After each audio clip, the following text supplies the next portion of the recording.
Oh, well, now it's up and going on YouTube. I just got a notification. Hello, Tone. What'd you do? Wave your wand? Go Harry Potter on me? Anyway, just got a notification. So that was absolutely awesome.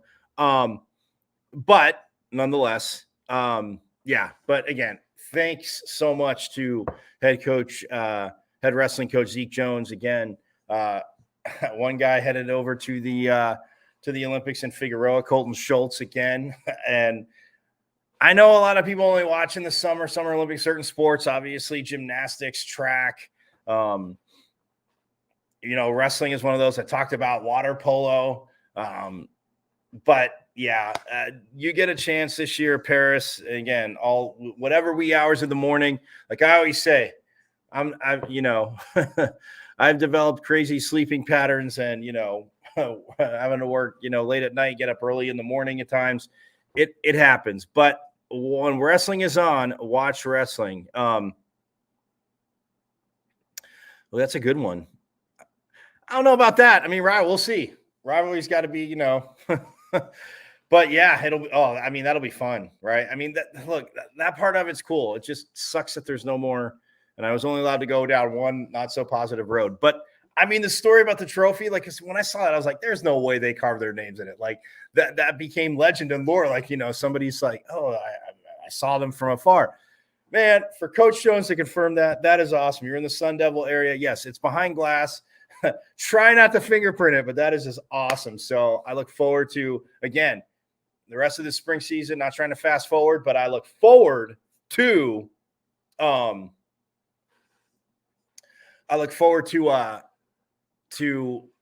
getting with Coach Jones and the guys when they get back from the Olympics. Like I said, I'm going to come out to him, and we're going to do a Pitchfork lunch show from we do from his office, from the arena, wherever he wants to do it. Wrestling, we'll hang out, we'll figure it out. But I will bring that to you, put it on the calendar, and keep up with the training and what they're doing. So that is just so stoked getting to talk to an ASU alum, a champion at ASU, a silver medalist. Like you said, representing everybody. So if you missed it, again, hopefully the whole show, because YouTube was acting up. Wasn't me for once, but Low Tone, thanks for waving your magic wand. So I'm going to step aside, catch my breath from the excitement of talking to Zeke Jones and just what he's meant to ASU in general, but wrestling. And yeah, next time we catch up, have a little more time, and we'll talk about obviously being an alum and being a head coach, because like I said, there's 8 of them in the athletics programs on the men's and women's side. So that's right. Forks up. Love Coach Jones. Absolutely the best. So we're going to step aside real quick. When I get back, though, we'll hear from Coach Bloomquist from last night and get into other news and notes about games coming up. Like I said, softball and baseball both have Utah this weekend, and I'll let you know where water polo has a home match this Saturday. And then I want to say lacrosse is on the road. Beach volleyball, I'll let you know where they're at too. I'm talking about them in a second. I know, apologies, but we'll get all to it. So step aside, and we'll have more Pitchfork Lunch coming up.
right, we are back here on Pitchfork Lunch. Yes, I am Michael Carcino at Diablo00 on X, the artist formerly known as the Twitter. Also on my IG, Michael.Carcino.5, and YouTube. We got started late, but hey, thank you, YouTube. Hey, it worked out either way. Yeah, you can go to my YouTube channel. It's at M as in Michael, V as in Victory, C as in Cat 005 at MVC005 on YouTube. And hopefully the whole show will be up. I will check on that after the show. But you can go, again, if you missed Coach Jones, you missed out, man. Zeke Jones, men's wrestling head coach, Sun Devil alum, part of the first national championship team in wrestling for ASU in '88, was a sophomore. And again, not one individual champion, but guys that, again, wrestled, again, we talked about his teammate goes out in the first round, guy that was looked at as, one of the 2 or 3 favorites in his weight class to go. And, you go, again, I can't, calling it a loser is ridiculous. Consolation bracket, they changed the name, consolation bracket. Okay, that's fine. You want to say consolation? Cool. But yeah, no, it's not a loser. Like to finish third, again, bronze medal. But yeah, for that whole team anyway, and to see Arizona State on top. Like I said, I remember just being a kid, like going nuts watching that. I want to say it was back on ESPN back in the day, going nuts watching that. But if you missed Coach Jones, go to the YouTube channel and subscribe. Again, at M as in Michael, V as in Victory, C as in Cat 005 at MVC005 on the good old YouTube. So yes, but it was awesome to catch up with Coach Jones. And again, finishing 6th, but having a national champion in Richard Figueroa. Yeah, very, very stoked. So thank you, Coach Jones, for your time again. Like I said, I look forward to it. Going to keep up with it. And in the fall, we shall be, I'll bring the show to them and we'll do the show and how the guys do. And before they get, rolling into their, practice and, regimen and stuff. But yes, it is very awesome to do that. But we move on. Baseball last night. It was a little bit of a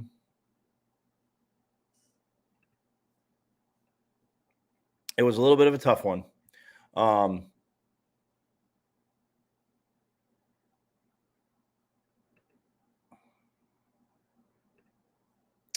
little bit of a tough one, but I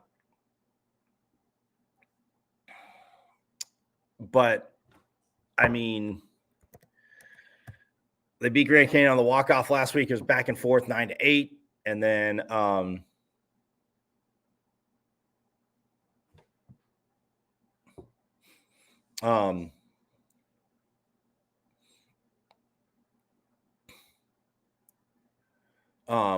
they beat them 9-8 on the walk-off, pardon me, as we know. And then they, had the tough weekend in Corvallis. Again, 2 of the 3 games, close, but it's not about being close. It's about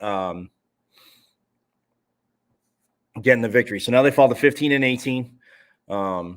Still 6-9 in conference play, 11-9 at home, 4-8 away, 0-1 on the neutral site for Willie Bloomquist and the Devils. But last night against Grand Canyon, they had opportunities. I mean, you got 10 hits, 10 hits last night. They lose 5-3. And I know some peeps are checking out on ESPN Plus, but yeah, Grand Canyon goes up 1-0, bottom of the first. ASU gets it right back at the top of the second. So it's 1-1. Grand Canyon doesn't score in the second. ASU puts up another one in the third. So it's 2-1. All right, go to the fourth. ASU doesn't score. Grand Canyon scores in the bottom fourth, make it 2-2. Well, then they open it up in the 6th inning, and they get 3. And it is now 5-2. ASU holds them scoreless in the 7th and the 8th, but ASU, again, at one point had bases loaded, got 1 run in, but could not get more runs in. That's the, again, the flustering part. Again, pitchers making pitches, but just the awareness. And you'll hear from Coach Bloomquist in a second. So, and then ASU got 1 in the top of the 8th to make it 5-3. All right, 5-3. Let's see. Then maybe they get 2, force Grand Canyon to bat, get 3, hold them off the board. But in the 9th, unable to do it. But yeah, I mean, ASU had 3 runs on 10 hits. And again, then you talk about, well, it was hits timely. I mean, look, 10 double-digit hits in a game usually if you get to 10 hits, you're feeling pretty good about when they came and leaning towards victory. Once you get 10 double digits, Grand Canyon had 5 runs on 9 hits. Granted, one of them was a home run.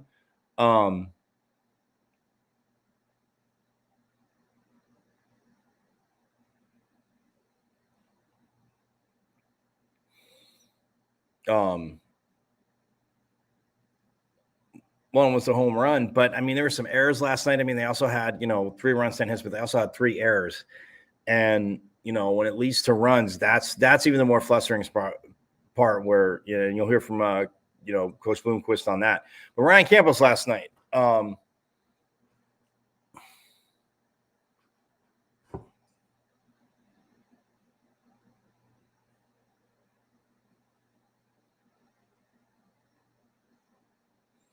mean, Ryan Campos, of course, was hit by a pitch. He was 2 for 4, but hit by a pitch.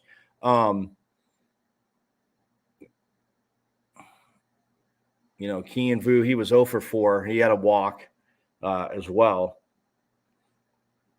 Nick McLean had a tough night, 0 for 5. But, I mean, Jacob Tobias was 2 for 3. He had a walk and was also actually hit by a pitch. So, I mean, that's extra bases for Tobias right there. Brandon Compton 1 for 5 last night. And then Ethan Mendoza was 0 for 3. Eamon Lance pinch hit. He went 1 for 1.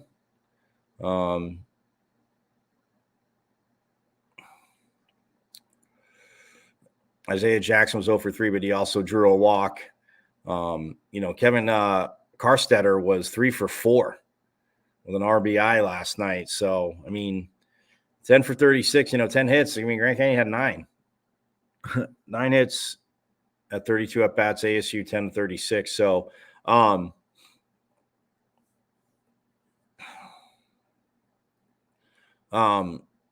but yeah, I mean, and pitching wise, you look at it, Cole Carlone started 3 innings, gave up 4 hits, 1 run. It wasn't earned. But he had 2 strikeouts, no walks through just 39 pitches. Bennett Fryman came in. Yeah, 2/3 of an inning, 1 hit, 1 run. It was earned. No strikeouts, a walk. And he gave up the home run. Hunter Omlin came in for 1 1/3, no hits, no runs, 2 strikeouts, no walks, just 14 pitches. Sean Fitzpatrick pitched 1/3 of an inning, 3 hits, 3 runs, 1 was earned. And he threw 15 pitches. And then Wyatt Halverson came in 1 2/3, no hits, no runs, no strikeouts, walked 2. He threw 25 pitches. And then Matt Cornelius came in for 1/3 of an inning.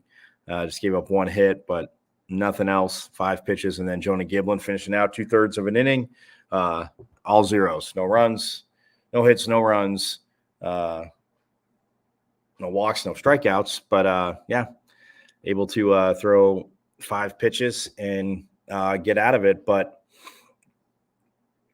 I mean, yeah, it's just, the errors came and they never do come. Is there a right time? Yeah, if it's the first batter and there's an error, you can recover from that. Nobody on base, of course you can recover from that. But yeah, I mean, it was tough. I will say that. Their home and away record. So the home record, Low Tone, is 15-8. Or no, the home record, 11-9 at home, and they're 4-8 away, and they're 0-1 on a neutral site. For baseball. So, but yes, let's hear from Coach Bloomquist last night. Again, just the frustration's there because the passion is there. That's all I'm going to say. I mean, it's really all that needs to be said.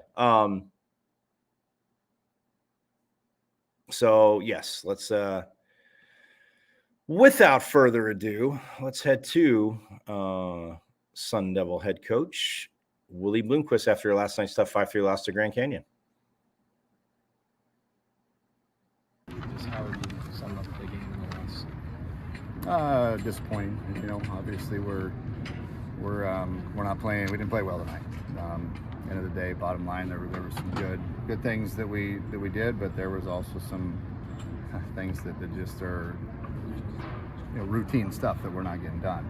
We can't kick that many balls defensively and expect our guys to give them runs like that and put base runners on the bases the way we did defensively. And from an offensive standpoint, to put up 3 runs, that's with that many runners on base, man, we got to be better than that. So fastball efficiency wasn't great from an offensive standpoint. Again, we're just not on time for the fastball, and that's basically the whole MO of our hitting approach is be on time for the heater. And we got beat in good counts and good hitters counts with guys in scoring position, and we're late. And so to me, that's a mindset and a mentality that just isn't where it needs to be yet. What is this group like in the dugout right now, in the clubhouse? What's this group feeling right now? You could ask them.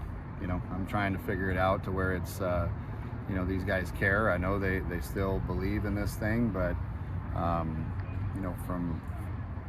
it's got to be you got to dig a little bit deeper sometimes, and right now we're in one of those times. Why do you think these unready approaches and these defensive mistakes showed up? I'm not sure. For me, it's again, I'm not going to sit here and say we're not ready to play. That's not it. It's just it's hitting's tough, and I get that. But when you continually preach, lower half being ready on time and ready for the fastball, and we're still late, it's we're breaking down mechanics and looking at that, and I don't see that it's mechanical. So for me, it's just a timing issue that these guys got to be on point a little bit better and ready to go when they get in the box. So we'll keep teaching them and keep trying to learn and get better. But it's nights like this that get a little bit discouraging, but it's our job to keep teaching them. When they're having tough time sitting like that, do you feel them, talking to each other more in the dugout as to what they're seeing from the pitcher, help picking each other up? Yeah, that part of it's great. These guys are a tight group where they communicate with all that stuff. But, at the end of the day, it's just about execution, when the time comes to execute. And, we had guys on second base, nobody out, and we couldn't move them over. We had bases loaded there with our big guns coming up and a chance to steal another one against them. And, those are the guys you want up in that situation. We weren't able to come through, and, we got to get better at those situations. 7 different pitchers tonight. Is that a little bit of a precursor maybe to the weekend, trying to keep the bullpen fresh? Well, there was a couple arms that we couldn't go to tonight. Schieffer threw a lot of pitches this weekend on Sunday, and Jacob started on Sunday. We weren't going to bring those 2 guys back, and but yeah, Carlone had a nice start to the game there, and he was doing well. We could have kept continuing to throw him, but on the other hand, this is a midweek game that we have to. Every game's important. I'm not trying to minimize that, but we have to have those guys available for the weekend as well, and that's what makes the midweeks challenging. Is you're playing to win them, but you're also playing to get some guys in the game and keep those arms fresh for the weekend, because as of right now, our pathway is going to have to be in conference. We're going to have to win conference games. So at the end of the day, that was. It's good to get some guys in, but there was also some guys we couldn't use tonight based on last weekend. After the weekend series against Oregon State, where do you feel that series showed where you guys are and where you need to be? Oregon State's undefeated at home. They pretty much curb stomped everybody that's come in there in Corvallis, and we played them tough on Friday and Sunday. I'm not satisfied with playing them tough and coming home with 3 losses, but on the same token, it lets you know that we're close, but we're not there yet. And we got work to do still, and we can't be satisfied with that. And at times, these guys play outstanding and play very well, but we got to be more consistent, and we still got to get better. We're not the top 5 program that Oregon State is right now. We have to continue to get better. We got to coach them better. We got to motivate them better. We have to continue getting better as a program. Thank you. Thanks, Coach. Well, you're right there. And it's, I know it's frustrating when Sun Devil baseball fans hear that. And again, another coach is an alum. He played for Pat Murphy, and I've played sound, and he's talked about it. It's one of those things where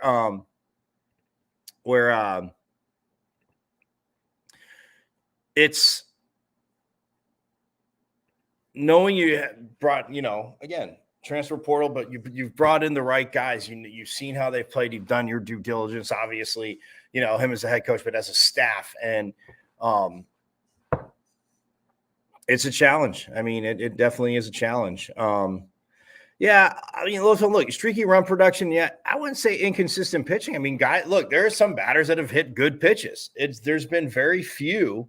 I mean, I can say very few, but I would say the percentage is a lot smaller on pitches that just didn't hit a spot, weren't in the right spot, anything like that. Because I think overall the pitching, I mean, especially but when you have guys that are banged up too, and now your Friday starter is on the shelf for a little bit, it affects what you're doing Friday night, but then of course it affects the rest of the weekend in the in conference play. So like I said, they have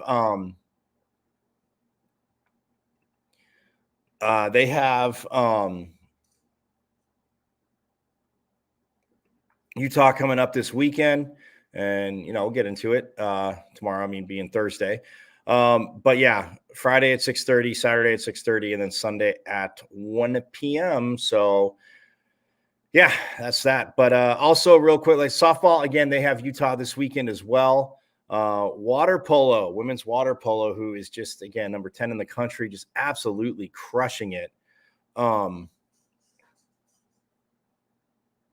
They're closing out at home. They beat Indiana last week 10-9.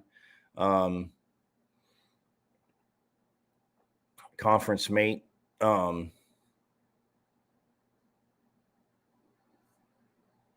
But 22-6 overall, 2-3 in conference, 11-1 at home. One loss is conference loss to a very good Cal team, 2-2 away. So, and 9-3 in neutral games. But yes, this Saturday, Senior Day celebration, 1 p.m. They are taking on USC, and again at the Bona Plummer Aquatic Center. It'll be on the ASU live stream 3, but again, Senior Day celebration. Get on out there, and yeah, they need another conference win against an opponent, especially want to send those kids from Southern Cal. We want to beat Southern Cal, right? But yeah, that's this Saturday at 1 p.m. I'll talk more about it tomorrow, but Senior Day celebration as well. So yeah, get on out there. And then as for beach volleyball, who again they've been having their season's been interesting. They just finished up in the Pac-12 North had a meet, and they participated in that. And they're the number 12 team in the country, 18-6 overall, 5-1 in conference play. They are 4-2 at home, 2-3 away, 12-1 on neutral sites. So, yeah, this is a team that can make some postseason noise. And let's see, they have, in the Pac-12 North. Last week, they lost to US number 3 USC 4-1. They lost to number 13 Washington 3-2, but then they swept Utah and Oregon. Yes, not ranked, but coming off again, and Washington was 3-2. So USC number 3 in the country, a little tougher, but I mean right there. And then on Thursday, April 18th, they are down south at 3 p.m. taking on that school down south at 3:00 in Tucson. So put it on your calendar. Maybe get out there next week. We'll see. And then Friday they come home for Senior Day and they take on Ottawa, and that is at 5:30 p.m. on April 19th. So, yeah, we can all check that out. And then the Pac-12 championships are the 24th, 25th, 26th, and guess what? All in Tempe. So that is awesome. So that's what we have to look forward to from the beach volleyball side, seeing what they do at Pac-12 championships, and mind you not, how it sets them up for the postseason. So we'll talk. I will talk more about it. But yeah, just wanted to give you the heads up there. So that's going to do it. I thank you all for joining me again. A big, huge shout out to Sun Devil wrestling head coach, Sun Devil alum, national champion, Olympic silver medalist Zeke Jones for jumping in Pitchfork Lunch. First time had Coach Jones on, but has coached many, but had to get to Mr. Figueroa, the most recent national champ for the Sun Devil. So big shout out to Coach Jones. Again, follow me on at Diablo00 on X, artist formerly known as the Twitter. As Twitter. And again, hit me up, comments, thoughts, all that good stuff. And if you miss Coach Jones, it'll be there. Shame on you. But hey, I get it. Everybody's busy. You're working, all that good stuff. Also, my IG, Michael.Cartino.5, and the YouTube. It took a while for it to load up, but it is going on YouTube. So go to my YouTube. It's at M as in Michael, V as in Victory, C as in Cat 005 at MVC005 on YouTube, and subscribe. You missed Coach Jones's interview. You missed a ton of interview sound, all that good stuff. Go and do it. And you can again, you'll be able to check it out. So all the shows you've missed, again, if you missed Coach Jones, you got to go back and see it. And softball finally at home this weekend. I mean, Coach Bartlett had her on. Yeah. We need to get them back on the right track. They had a tough trip to number 8 Stanford, but now you got to come home and go toe to toe with Utah. So we'll talk more about that tomorrow. Everybody have a great rest of your Wednesday. Mike, what day is it? That's for Mama. And I will see you tomorrow. Same bat time, same bat channel. And yes, obviously for Coach Jones, like he said, Sun Devil Nation is the best. But as always, forks up.